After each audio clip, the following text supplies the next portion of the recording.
Uncle ಅಪ್ಪಗ ಅಲ್ಲೇ ಇರುತ್ತಂತೆ ಯಾರು ಹೌದಾ? ಅಂಕಲ್ ಜೊತೆಗೆ ಇಲ್ಲೇ ಕೂತ ನೋಡಲ್ಲಿ. ಅಲ್ಲ ಅವರೆಲ್ಲ ಮುಂದೆ ನಾನು ಹೌದಾ, ಈ ಕಡೆ ಕಳಿಸ್ಲಾ? ನೀರು ತ ಕುಡಿಯಕ್ಕೆ ನನಗೆ ಬಂತಾಗ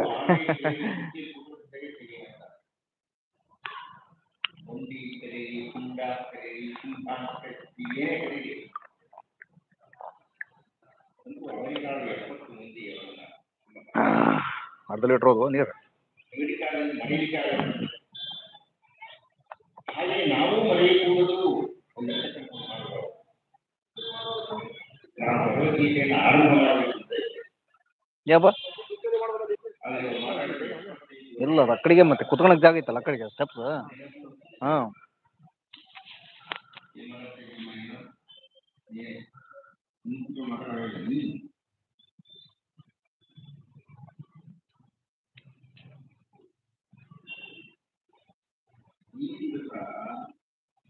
ನಾವು ಈ ಕೂತ್ಕೊಂಡಿದ್ದೀವಿ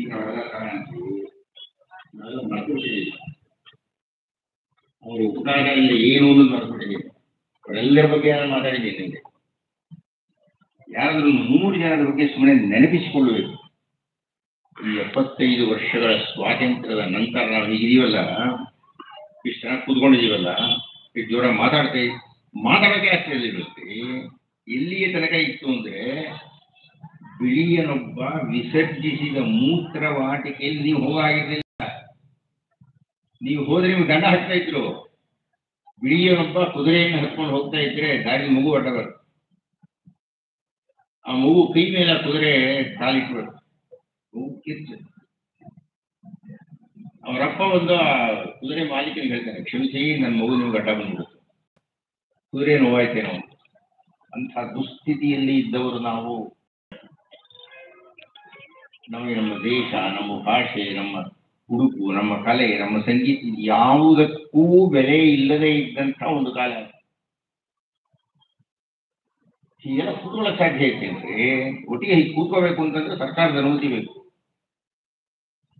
ಬಾಳಗಂಗಾಧರ ತಿಲಕರಿದ್ದಾರಲ್ಲ, ಅಲ್ಲಿ ಅವರು ಗಣೇಶನ ಉತ್ಸವವನ್ನು ಆರಂಭ ಮಾಡಿ ಗಣೇಶನ ಉತ್ಸವದ ನೆವದಲ್ಲಿ ಜನರನ್ನು ಸೇರಿಸ್ತಾ ಇದ್ದೆ. ಸ್ವತಂತ್ರದ ಬಗ್ಗೆ ಮಾತಾಡ್ತಾ ಇದ್ದೆ.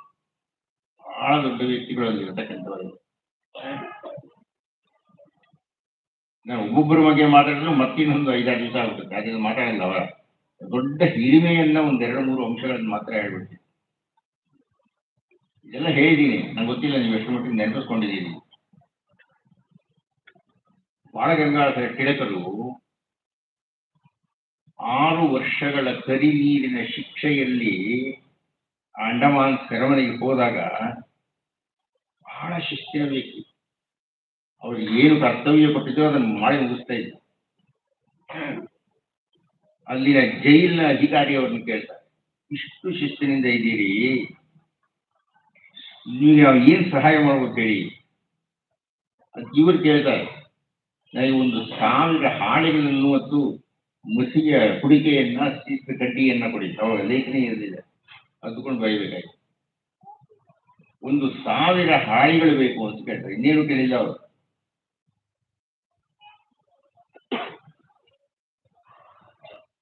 ಆರು ವರ್ಷಗಳ ಕಾಲ